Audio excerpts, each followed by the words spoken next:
First, thank you for coming, and thank you for the invitation. It's a real pleasure.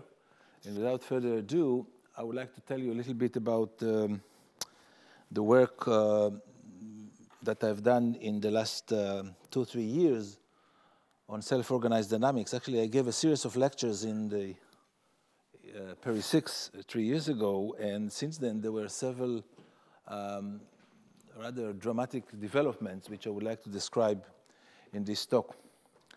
So let me start at the beginning about self-organized dynamics, and this is my favorite slide, which shows what do we feel when we talk about self-organized dynamics. So here's an example for flocking of birds, or school of fish, or here cells which emerge as a tissue.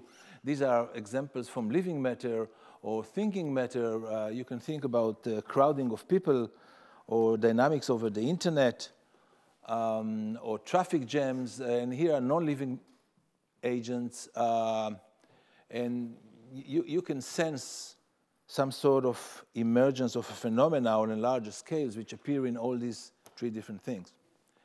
So in a nutshell, the major fascinating aspect in all these examples is that there are agents or items that they interact locally. There are short-range interactions, and then from these short-range interactions, there is an emergence of a higher order structure. And this duality between short-range interactions and the emergence of higher order structures or patterns, that's what is really interesting in this business. Now, these short-range interactions, they have different rules of engagement, and the key element here is the notion of some sort of a neighborhood. What does it mean to be close to someone? And the models involve different names: environmental leveraging, alignment, synchronization, attraction, repulsion, phase transition. So there's a whole zoo of different kinds of engagements, but despite the variety of different engagements, and whether or not we are talking about thinking or mechanical agents, there are coherent structures which emerge when you look at large time and large crowd. And then they are called flocks or swarms, consensus or parties, depends on the context. But the main phenomena still remains going from the small to the large, and there's a global effect of emergence. And an important example that I particularly like is swarming intelligence of bacteria colonies. I refer here to a work of a late close friend of mine, Eshel Ben Jacob, who talked about the social behavior of bacteria, and the amazing effect how this local interaction creates a global phenomena, a global way of thinking. So the talk will consist of 3 parts. Basically, I will introduce the major framework. In fact, I will introduce a completely new framework which will unify this theory of self-organized dynamics, which we are developing in the last 4 months. And then the question of emergence, both in the discrete, which is unstable, and then in the continuum, and why do we need to go to the continuum? So let me start at the beginning. And the beginning is to look at crowd dynamics of positions and velocity. So we have the positions and we have the velocities, and there is a potential, and then there is this parameter tau, is a small positive parameter. So when tau is tau equals to 0, this is the n-body problem. And the n-body problem is essentially the usual dynamics that we are familiar with when there is an instantaneous action or reaction which is governed by, let's say, a radial potential u. Now we take tau to be positive, and everything changes. Everything changes because now the system does not react instantaneously, but it reacts to the position which is anticipated a little further down time. And this is the main feature, I claim, in many of the social behaviors, unlike the heavenly bodies. So anticipation characterizes social dynamics of n agents or n players and so forth and so on.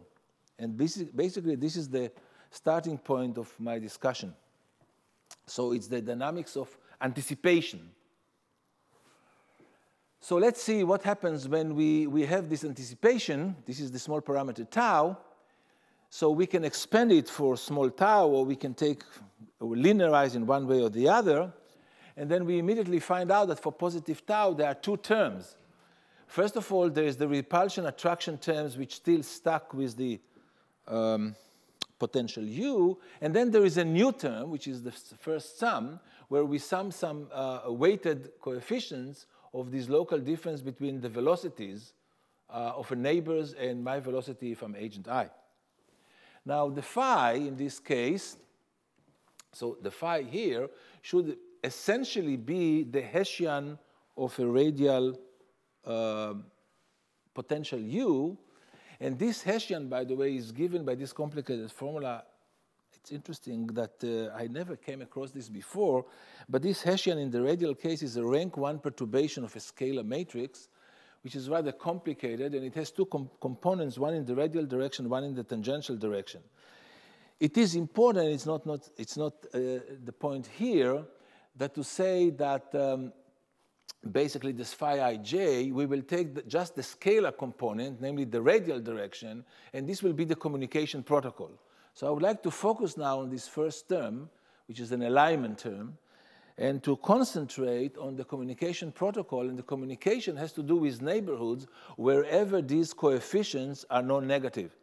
And notice that now I write phi as a function of the positions, my position and the position of my neighbors.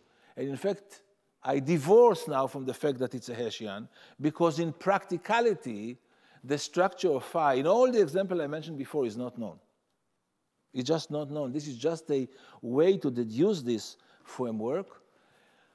And since it's not known, what is being done is that it's being derived either empirically or learned from the data. Here's a recent work, which is quite interesting. They take the data and they learned what the communication protocol should be, or just postulated based on some phenomenological ideas.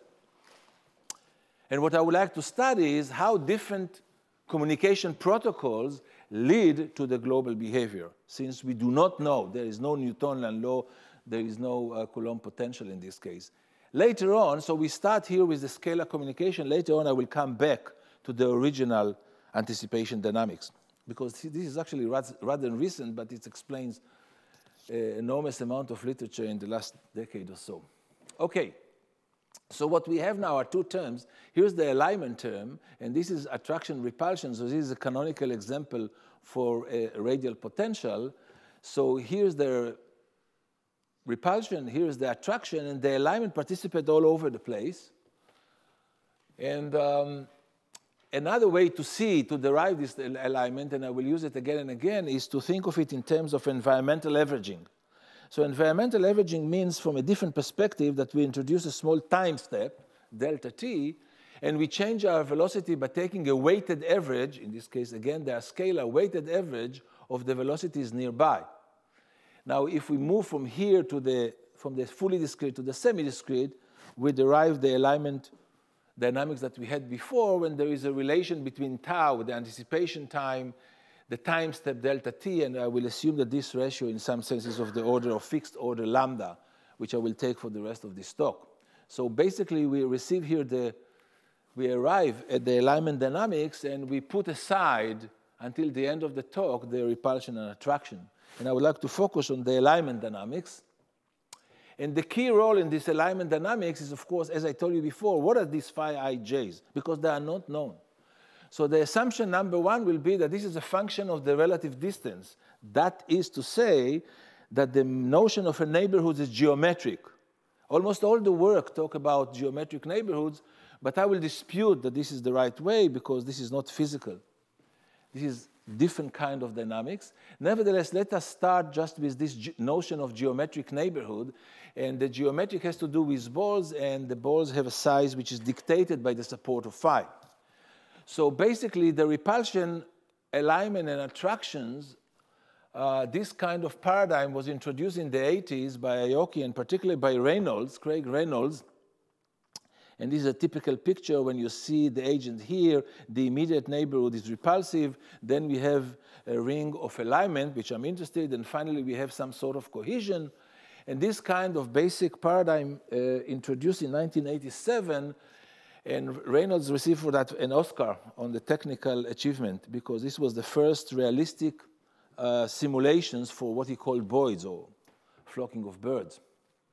And then following the 80s, there were several very influential models of Wikschek and Cooker and Smale along these lines, again using geometric neighborhoods. So let me tell you, at least in one slide, the basic rules of the game here. So the first model that I would like to mention is the celebrated Cooker and Smale model that was introduced in 2007.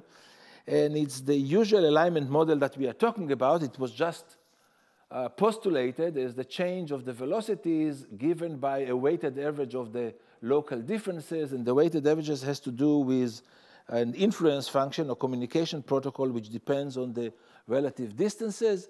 And they took, just based on phenomenological arguments, a function which is just decreasing because it makes sense that the further you are, the less influence you have on my velocity.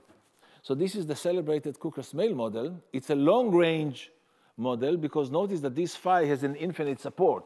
So in some sense, it's divorced from everything I mentioned before. The second model involves singular kernels. Again, there is some decay, but it's singular.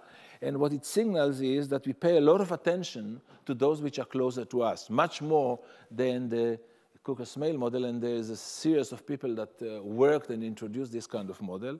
And the third model, which I would like to mention, so the Cooker-Smale had a lot of impact, hundreds of followers in the mathematical community. But well before that, in 1995, Vikshek and his co-authors introduced their model, where they align not the velocities, but just the orientation. So this is the velocity, this is a speed, which is assumed to be fixed. And basically, these are the orientation, and they introduce noise here. But notice the important thing here that we take the sum in the environmental averaging, which is on a finite diameter. So this is a short-range interaction. And therefore, the analysis of these short-range models is considerably more complicated than the analysis of Cooker-Smale, and it has a lot of impact in the physics literature, unlike the Cooker-Smale model. So these are the three basic models that I would like to refer to. And there are many other aspects in self-organized dynamics that I'm unable to cover at this point, but at least I would like to mention, when you come to think, if you would like to get into more realistic issues. The first issue is multiscaling, scaling and multiscaling. I will talk a little bit about that. There is a lot of literature about the first versus second order models. I will talk a little bit about that. And then I will stop here. There is an issue about intrinsic property that compete with alignment. Not everything is just interaction with the environment. Agents have their own properties that do not share with the environment, that they inflict the way that they interact with the environment. For example, temperature. In opinion dynamics, it's convictions and so forth and so on, or weights. We will not talk about that. There is issue of stochastic effects and phase transition, in particular in the Vikshek model. It's very important. Then we have to go beyond geometrical interactions. For example, in living matter, most of the time, but not all of the time, there is a cone of vision. I will come back to that later on. There is issue of synchronization, and last but not least, the short-range interaction, which is the main focus of this talk. Okay, so let me just give a couple of issues. So first, it's old work with former postdoc, Sebastian Moch, and the issue is scaling. So we have to distinguish between long-range and short-range. So I want to remind you, Cooker-Smale started with a long-range interaction. It has infinite support. And basically, it implies that we normalize everything by n. Why n? Why n? Birds do not count, I claim. But we do this scaling simply because we have to take into account the whole crowd, which is not realistic. Here's an example which is sort of leading the discussion. Suppose we have one crowd of birds, which consists of two groups, concentrated or aggregated in this way. Since this group, which is assumed to be very large, is very far from group G1, or if you like, we have a communication which is essentially local, essentially group G1, the dynamics of the group G1 is completely self-contained, except that if you divide by n, which is n1 plus n2, you will reach the conclusion that the group G1 has to stop, which is not realistic. And the point here is that we are far from equilibrium. So we have to adapt to the fact that we can be involved with different groups. And the way we adapt is we normalize not by 1 over n, but by the degree. And the degree is the total influence of all the neighbors in these dynamics. So this is the notion of a degree. And when you count here, you see that this degree automatically adapts itself to be essentially 4 here and a very large number in the second group. So this is an adaptive scaling instead of counting. The point is that when we do this, the degree changes in time, and that completely changes the dynamics. In fact, this issue of scaling is actually much more important than I can describe here. So let me just bring to your attention. When we are close to equilibrium, then we have these dynamics with a parameter lambda, and the lambda is 1 over n. The 1 over n is not a spatial parameter. Actually, it's a time scaling, because what happens with these dynamics when it's close to equilibrium is that the sum is of the order n, and therefore the dynamics peaks at time 1 over n by choosing, by a time O of 1 if we rescale time correctly with this lambda.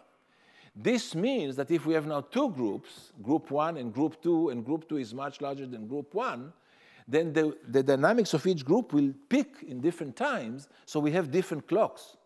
So now we have to adapt appropriately, and in particular when n2 is larger than n1, so we have 2 groups and they have completely different clocks, it means that the large time dynamics of the large group can be viewed for the small group as slowly moving one agent.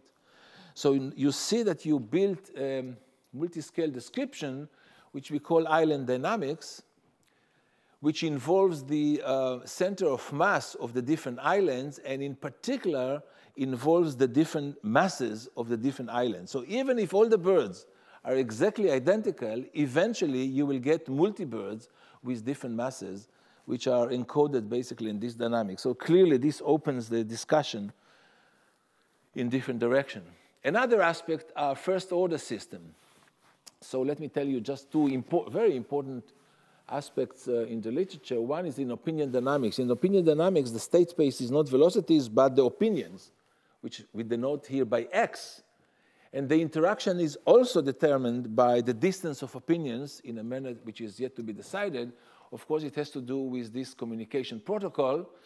So in the canonical example of Krause model that was introduced here in this series of papers, they choose the phi to be the characteristic function of some ball, in which case the degree is an I, depends on the number of neighbors that you have. And the typical question that you would like to ask in the case of this model, does averaging lead to consensus?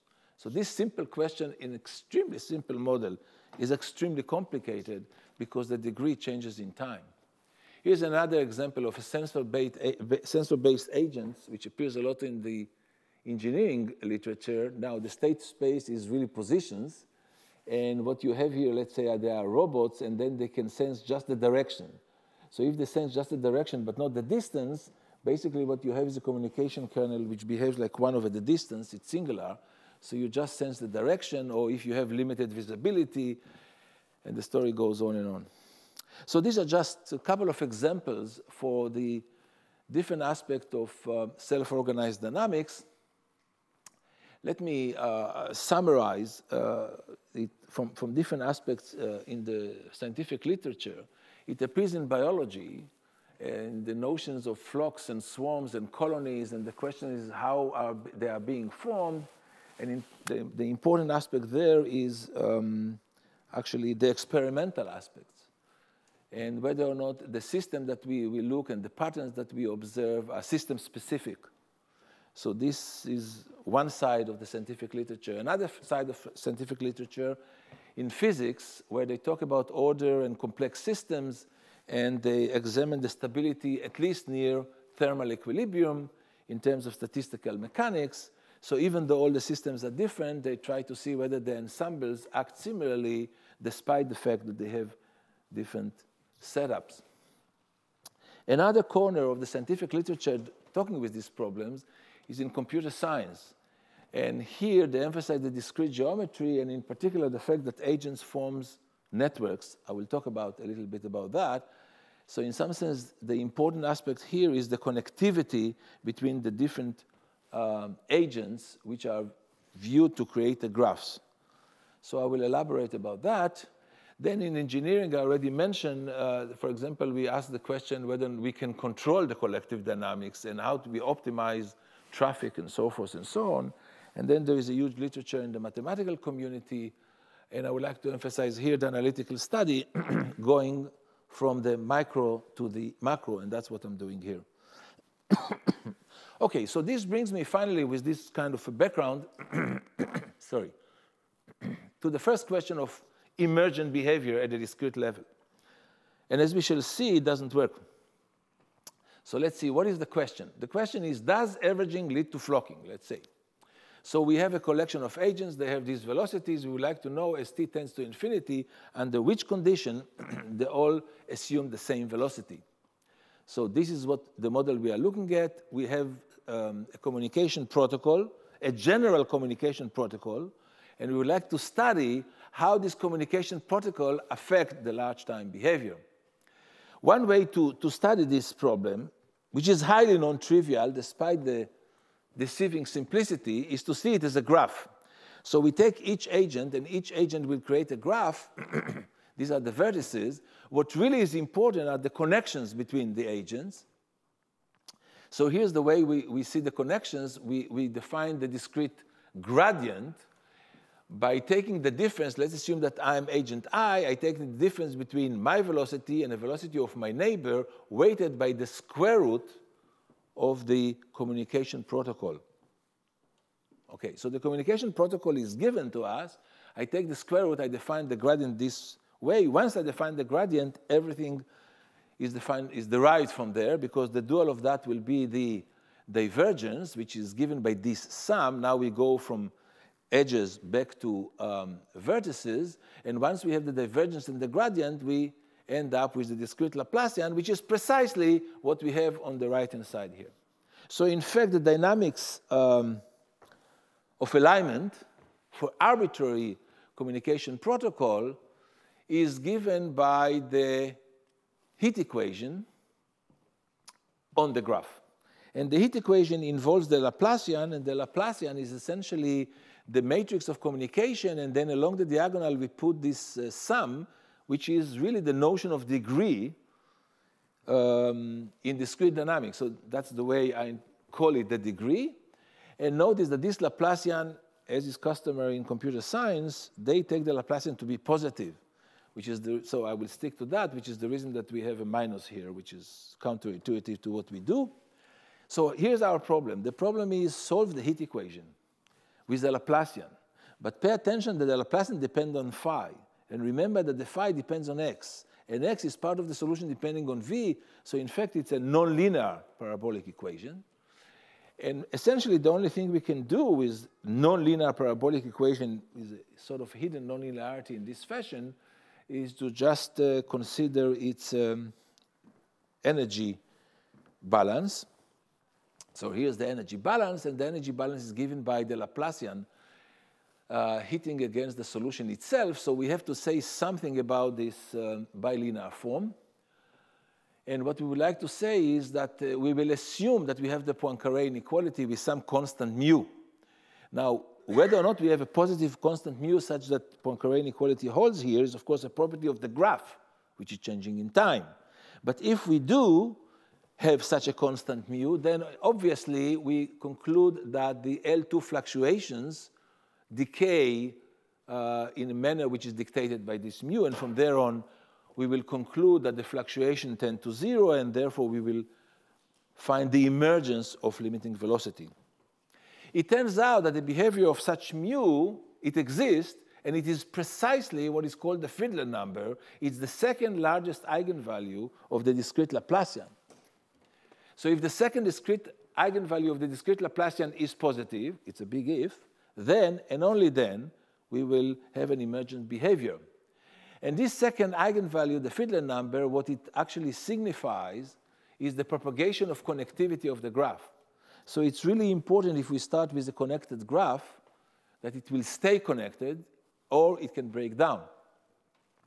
So we can conclude at this stage, using this argument, that, for example, if the integral of our communication protocol is infinite, then it turns out that this thing persists, the propagation of the Fiedler number being positive, and we conclude that there is a convergence, there is emergence of limiting velocity, which must be the initial average, and this is the emergence that we're looking for in the case that there is long-range interaction. Long-range interaction because this requires phi to have infinite support.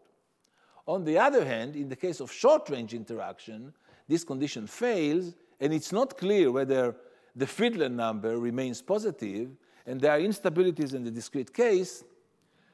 And this is not a trivial result, in the sense that if one thinks that this is maybe an algebraic statement, it is not. Let me tell you why it took me a long time to realize, because I was convinced that this is an algebraic statement. In fact, what's going on here, there is an interplay between the dynamics on the graph and the geometry of the graph, which is encoded in this Friedland number. And therefore, the geometry of graph is changes by the dynamics, and it's not a purely algebraic problem. So let me show you, before I continue, let me show you, first of all, how it looks. I mean, maybe it's time just to stop. So here are two examples for the Kukla-Smale model on the left, and this new scaling that I mentioned before.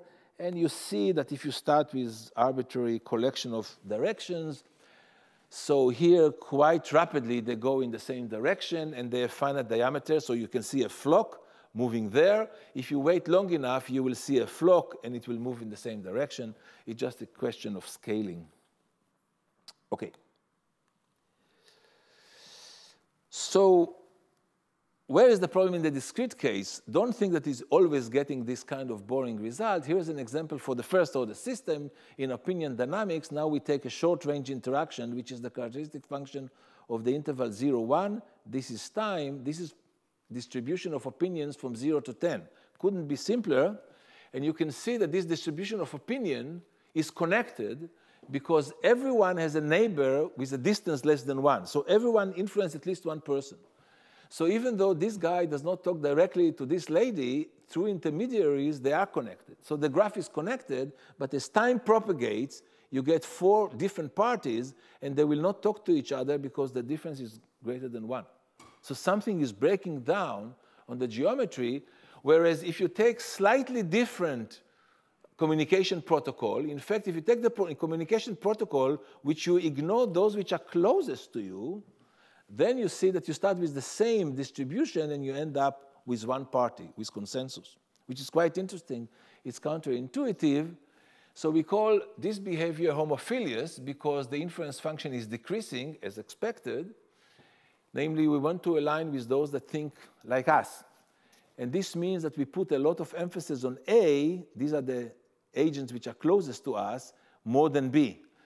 And in contrast, if you take heterophilous dynamics, we bond with those that are different for us. Namely, we put B much larger than A. And it turns out that the second case is more likely to bring us into consensus. And here's the example. By increasing B over A, you can see that the number of parties decreases from 6 to 1. And indeed, this is the graph that shows that actually it decreases. And the conclusion is that heterophilous dynamics enhances consensus because most of the time, it keeps the Friedland number being positive. But of course, it's most of the time, it's not all the time, and it just shows that the discrete case is highly unstable. An analysis of this specific model was done in a beautiful paper by Garnier, Papanikolaou, and Young. And actually, it's ignited my question to understand why there is instability in the discrete case and what can we say. Well, clearly there is some sort of instability here for finite number of agents. However, it's a good place actually to mention that there is a gain of stability which is possible when you have large crowds. And this is a statement which I found it has nothing to do with before Boltzmann and Maxwell. It has to do with Kant, who claimed that essentially when we take the same phenomena with large crowds, what seems to be erratic, unstable in those early days becomes more stable and steady and progressive towards the evolution of its original endowment. So this motivates me, of course, to go to the large crowd dynamics before I take the large time dynamics. So I take the empirical distribution for large n, which I will assume has a limit. And then taking this limit, we realize this limit by looking at its moments. which will be the density and the momentum, and they will satisfy the usual mass equation. And here's the momentum equation, which is driven by two things. First, there is the alignment term. This is the same alignment that we had before. Here's the communication protocol. Here's my velocity, the macroscopic velocity. These are the velocities nearby at points y, and I have to take a weighted average of all the velocities around me, weighted by the communication protocol. So this is this term in red, the alignment term. And then there is the stress tensor, which of course we have, it's about the closure problem, and we cannot impose it here. It has to come from the outside. So we have transport plus alignment, and this is the pressure term. I will assume a monokinetic flows just to simplify matters. And essentially, I will concentrate on the PDE, which balances the nonlinear transport with the alignment term, and in particular, the short-term alignment. I will just say that almost everything I say about the monokinetic flows applies, even though I do not know how to have the closure relationship for the pressure, because it has to do with global balance. Okay, so now we finally arrive at the main feature that I would like to share with you. But before that, here's a beautiful, I always bring it, simulation of Sebastian comparing the Vicsek model with the hydrodynamic description for crowds which are not convinced about the hydrodynamic description. So you can see that the Vicsek model, unlike the Cocker-Smale, this is in two-dimensional torus. Because of the noise, it does not lead into the emergence of just one velocity, but it looks very much like the behavior of real flux. And what you see on the right-hand side is that the dynamic description captures precisely the density and by the intensity of the colors and the momentum of the discrete dynamics. So we will continue with the hydrodynamic description. Okay, so the first statement when we come to the hydrodynamic description is that smooth solution must flock. It's a very simple statement which says the following. So this is a work with a former student of mine. If we have the hydrodynamic description for alignment, and if the solution is smooth, then it must flock. And it follows from one aspect only. We look at the energy fluctuation. So here is a measure of the energy fluctuation. And there is an alignment, and what we want to measure is the coercivity of the alignment term. So this is the alignment term. We want to measure the coercivity of this term, and it turns out that the bookkeeping goes like this. The rate of change of the energy fluctuation is given by this integral, which is precisely proportional to the square of the fluctuation weighted by the communication protocol. So this is precise. So what else can we say here? Well, it's very simple. It follows that if phi has a lower bound, and the lower bound has to do with the phi at the edges, and the edges grows like t, like time, then we get that the energy fluctuation have this kind of decay, and this mu has to do with essentially this mu, it's like the other inequality. This mu has to do with the minimal value of this phi at the edges. And it's exactly the same mu that we had before. And again, we get into the same conclusion. If we have long-range interaction, then the energy fluctuation go to 0. So it's exactly as in the discrete case. But of course, it's a very naive argument. We just take the minimal value of phi and we pull it outside, and then we can conclude long-range interactions imply unconditional flocking, of course, assuming that there are smooth solutions. So now the question is, even in this case, do we have smooth solution? This is a separate issue. And there were several years with intense work on the question, do we have global smooth solution for these simple equations of nonlinear transport and alignment? Let me summarize everything. So actually, the equation we are looking at are these. ut plus u grad u equals alignment. And the alignment is the usual term that we are talking about. So the summary of the results is that the global smooth solution in 1 and 2 dimension, if there is some threshold condition which take place there, for example, in the one-dimensional case, if the initial velocity is not too negative relative to the initial density, then there is global smooth solution, and this is a necessary and sufficient condition. If you get singular kernels, unlike the regular kernels that we have here, then there were quite surprising results which show that for all initial conditions, in the one-dimensional case, there are global smooth solutions. So in the singular case, we got better results, singularity helps, and we get unconditional flocking, and these are interesting because the singular case corresponds to fractional dissipation. So the fractional Laplacian, so this is the one-dimensional Burger's equation, so ut plus u grad u equals to the fractional power of the Laplacian. This breaks down if the density equals to 1, if and alpha is less than 1. However, when we add here the density, which is convected by the flow, then you get global regularity, which is quite interesting because it shows that the density plays an important role, which we'll now see again and again. Yes? It's not the same alpha in the two lines. In the first line, this is, I guess you want alpha to be positive. You want to be more singular than 1 over x. While in the fractional power, it's a different alpha. No, it's the same. Alpha is the running from the dimension because I have singular kernels. You're not taking in the first case alpha between 0 and 2. Why not? I don't think you want alpha equal 2. Less than 2. You're thinking about fractional Laplacian. Yes. Right? Okay. Yes. So, and then you're looking at the potential. I mean the kernel associated with fractional Laplacian. Yes. Okay. Yes. And the kernel is 1 over the r to the power d plus alpha. Okay. I guess my point is that in 1D, what do you expect? You expect to have always smooth solution if you are above the square root of Laplacian. Below, it's going to be less. It's not going to be smoothing enough. But it is. Hmm? It is. I doubt that. It was proved. That's exactly the point. Okay, you're sure. Yes, yes.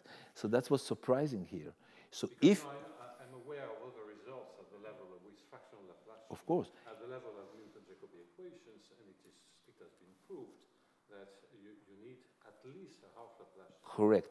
So if you ignore the density, if you put the density here to be 1, and you take the Hamilton-Jacobi, and you just take the fractional Laplacian, you're absolutely correct.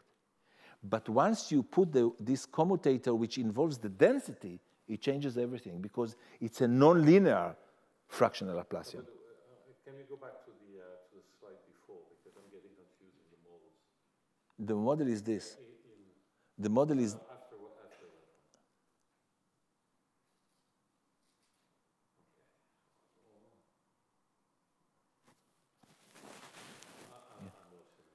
Okay.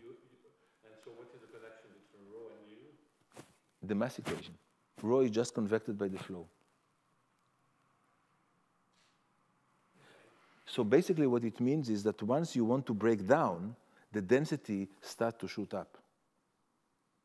And it prevents, I will mention that again and again, because I don't want to say what is the final conclusion that I have now. But what happens here, there's a fundamental difference between the usual fractional Laplacian, which you come from Hamilton-Jacobi, or if you take the fractional Laplacian weighted by the density, which is convected by the flow. It changes. That's quite different. Okay. Yeah. Yeah, so this is for any alpha between 0 and 2. Between 1 and 2, we know alpha equal to 1. So actually, there was a lot of stories here. So actually, between alpha equal 1 and 2, alpha 1 being the borderline, this result was proved with Roman Schweitko. And at the same time, a former student, together with Kiselev, they proved the region between 0 and 1. And then we summarized everything, and it was clear that this is, when we got it from 2 different, I did not get into the details because it has to do with the propagation of models of continuity. Anyhow, this is just 1D. Once you come to the 2-dimensional case, you still get global smooth solution, but you need certain condition on the initial configuration that the divergence is not too negative, and then the spectral gap of certain eigenvalues are not too large. And this is the 1 and 2D, which look rather poor. The trouble is that everything in the 3D and above is completely open. It's completely analogous to what's going on in Navier-Stokes. Okay. So this is about the existence. So where we are in the following scenario. We have smooth solution mass flock, so we know that there exists smooth solution, but we still need long-range interactions. And this is it. We still did not address the question of what about short-range interactions, which brings me to the final chapter here about short-range interactions. So in the last 2 years, I became extremely interested in this question simply because I realized that this is, of course, the most important. That's how I started my lecture, right? That we have short-range interactions and we have the emergence of long-term patterns, and so far, I didn't say anything about it. So I don't have one definite answer, but I have now a series of answers which will tell me at the end what is really going on. So here's step number 1, from long-range interaction to more realistic short-range interactions. So we go back to the basic bookkeeping, right? Energy fluctuation, and this is the entropy. And this is a result with postdocs of mine, Morales and Peszek. And we assume that the support is chain connected in the usual sense that there is a connectivity through balls. And we assume that the amplitude of the alignment is large enough. So if the amplitude of the alignment is large enough, and we quantify it here, then it turns out that the entropy controls, even if phi is short range, it controls the fluctuations, and therefore we get convergence to the emergence of flocking. So this is first statement. If you have alignment which is strong enough, even though that is short communication, then the communication persists in time. Okay. The second step has to do with short-range interactions with bounded kernels, and the key issue is the behavior of the density. So already I got the hint here that the density, which usually we pay no attention, well, it's just the mass equation. Just a question about this here. Yes. You need ladder large enough. Yes. Is it really needed? Okay. And because it may have something to do with the type of convergence that you have. So if you are exponential, you may need something more. Absolutely. But small, I would expect Polynomial. I would expect that it will take more time because the information has to propagate from one. Pierre-Louis, it's exactly what I don't know, and you will see now in the slides that I'm talking. You will see that I'm going from different directions, and I do not know the answer to this question. Yeah, the first one is very simple, is exponential, and we know. Now the things do not decay exponentially, and we come to the second thing. So it's the first hint that the density is really important because it's the carrier of the information. So here's what we are looking at. Here's the density equation. This is the transport. This is the alignment term. And now we have a communication protocol, which is short range. Its range is much smaller than the diameter of the group. And here's the statement, which is quite surprising. Let's assume that the variation of the density is not too large. So I cannot take into account that the density is really has large variation, but it's not too large. It's not small, but it's not too large with respect to what? So if you normalize the communication protocol over a torus, to the integral to be 1, you have to measure the distance between the Fourier coefficients and 1 for all the Fourier coefficients which are different from 0. I don't have time actually to dwell into that because it's quite interesting what the Fourier coefficients of the communication protocol have to do with anything, but they are really buried there in some essential way. So anyhow, if we have a variation of the variation of the density, which is not too large relative to this quantity, then independent of the support, there is flocking for a short time. Namely, the connectivity persists. It never loses the connectivity. So the reason I'm bringing this second step is in order to emphasize how important is the density. The density is the carrier and the information, and everything here is about the information. At the same time that I derive this result, of course, what about smooth solution? I mean, I do not touch. This is too complicated. At the same time, we started to work with Roman Schweitkoy on this question, and then we hit upon something which is completely different, which to my taste is much more realistic, and it goes like this. We changed the paradigm of all this whole self-organized dynamics in the following way. We claim that the interaction between agents does not depend on the distance, but depend on the density between two agents, which is very reasonable when you think about how humans interact in pedestrian dynamics or in propagation of information, it's not the distance because we are not atoms. It really depends how crowded is the region between two agents. And the way we do it is the following way.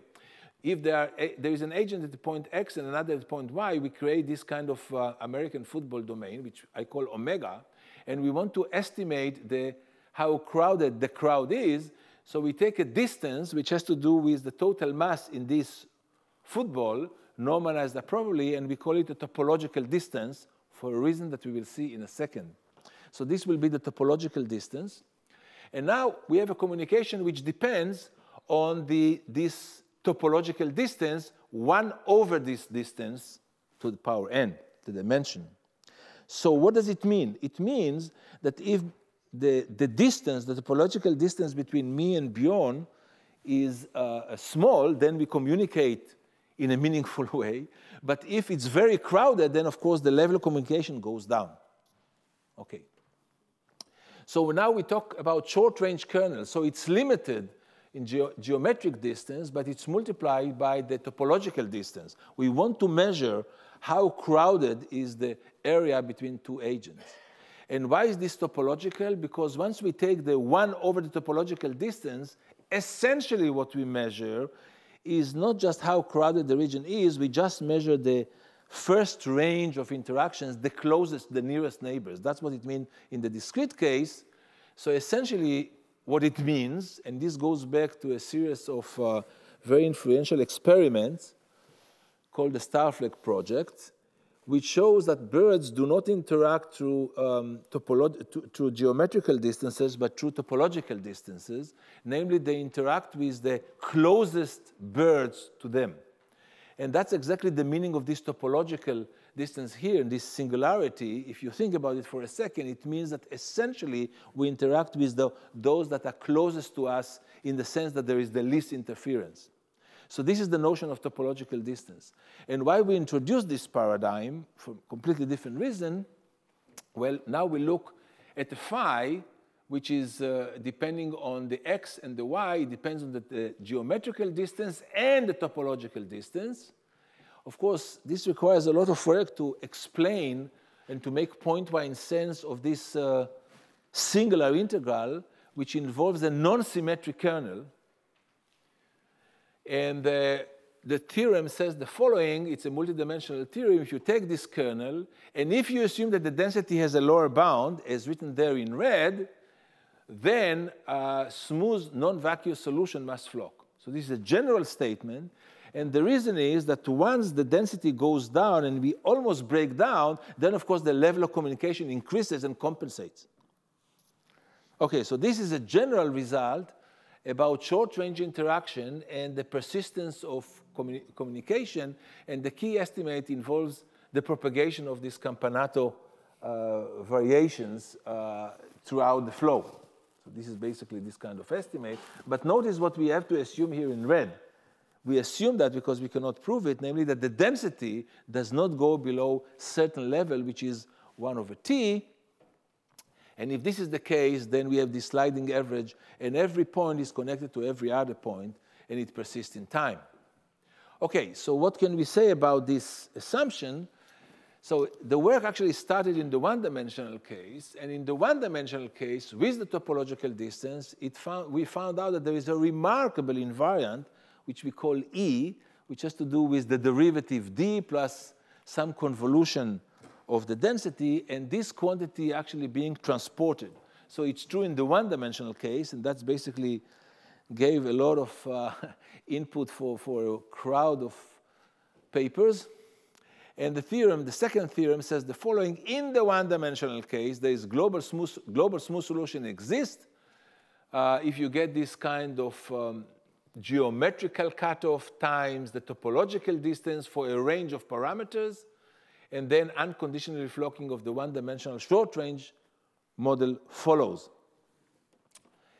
What is the problem? The problem in more than one space dimension is open, and the key issue is propagation of information. So the key issue is to show, that's the only thing between us and the general result, that the density does not go below 1 over t.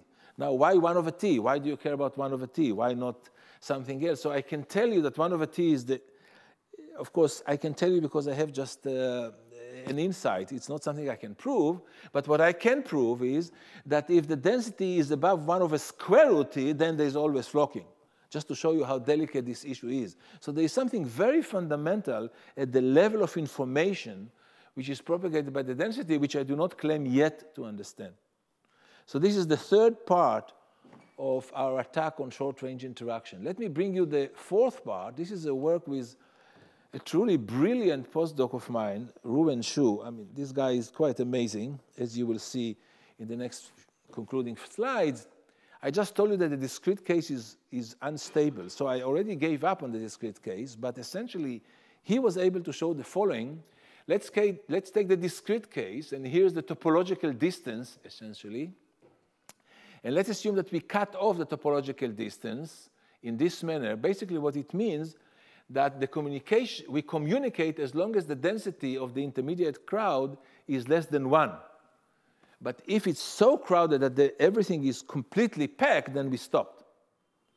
OK, so this is the cutoff of the topological model. And then the statement is that alignment with this cutoff of the topological communication implies flocking. In this actually delicate manner, which I still have to dwell and to fully understand. But this is quite a remarkable result on the discrete case, at least I claim, because I know of no other result that we can say in the discrete case. This estimate, by the way, I should mention, is completely combinatorial. It has nothing to do with algebraic properties. So this is attack number 4. Finally, I come back to a recent result with another student of mine about the case that we have a multi-species. I started by mentioning already before that we can get, with agents, we can get different crowds. So let's assume that we have multi-species, which are denoted here by the Greek letters, alpha. And this is the hydrodynamic description of different species coming. Each species contains different agents. So here the agent I belong to species alpha.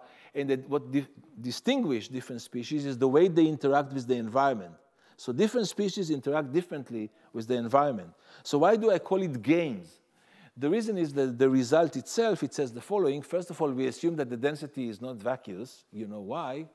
And then if the communication, the interaction protocols have lower bound which are greater or equal to 0, including equal to 0. And if this matrix is connected, again, connectivity is the important thing, then you get alignment. Now, why connectivity is important? Let's take the case that the matrix B consists of the antidiagonal of ones. It basically means that each species interacts with the other, but not with its own kind. So this is a canonical example of a game that I play with the other players from the other side, but not with my own, and nevertheless, the whole crowd will come to the same conclusion. OK, I'm left with just a few more minutes. Let me mention the work, what we do when we add external potential. So now we add, so I talked about alignment. I have to go back to the case that we have external potential. Here's the potential that I started with. And it seems that when we add an external potential, well, what can happen there? It turns out that the dynamics become extremely more interesting. Let me just show you how more interesting it is. So what you see here is essentially the crowd. First of all, it aligns its velocity and it concentrates, but it does not concentrate at a point. It depends really at the level set of the external potential, and that's basically what you get. And this is a typical result that we proved here, namely in the case of quadratic potential, that the density goes to a Dirac mass and the momentum goes to a Dirac mass, which concentrate along this path that was just mentioned. And in the case of general convex potential, it becomes slightly more complicated. And indeed, the fluctuation decays now only algebraically. I mean, we can forget now about the exponential. This was just an anomaly. OK. Finally, I started with the dynamics of anticipation, and I would like to conclude with the dynamics of anticipation. So after all this trip in the last 3 years, including now that we understand that it comes from anticipation, the question is, what can I say about the real, what I consider the real thing, namely anticipation dynamics? That's how I started, namely there's a transport, and on the right-hand side, we get the gradient of a potential, not at the point x, but at the anticipated point x tau, which is anticipated with a small time step tau. So what can we say now about this dynamics, because it clearly hides two aspects, the n-body problem plus alignment, and alignment changes everything. That's what I'm speaking about, talking about the last hour. So the basic step here is that the bookkeeping changes in quite remarkable way. The bookkeeping of the energy fluctuation, now it's a script E, is given by the square of the material derivative of the U. And this seems to be a fundamental truth in this kind of dynamics. Notice here the tau. So if you put here tau equal to 0, you get the usual balance that you get from the n-body problem. But now, because of the anticipation, you get this kind of very special type of decay, both in the discrete and the continuum. I mean, there's a lot of stuff going on. I'm just writing here the continuum level. And then we do the following. We assume that the potential is only attractive, which is quantified here, and we say something about its decay. Of course, it's a long-term decay. Short-range interactions is way above what we are able to do. One. Second, we have to say something about the anticipated support, how far the support of the location grows, which is the reverse problem of the decay of the density. And then if we have this attractive potential plus anticipation of the support estimate, it follows that we get alignment plus concentration, exactly as I showed you before. And this result is extremely surprising because we do not assume that U is convex. So this means if you take the usual energy, it does not decrease. It may actually increase. It is the anticipated energy that actually is decreasing. And finally, last but not least, we have so this is the case of attractive potential. About attractive repulsive potential, that's different order of magnitude. The analysis that we can do is only for two agents, which is much, much more complicated. Okay, I will stop here. Thank you for the attention.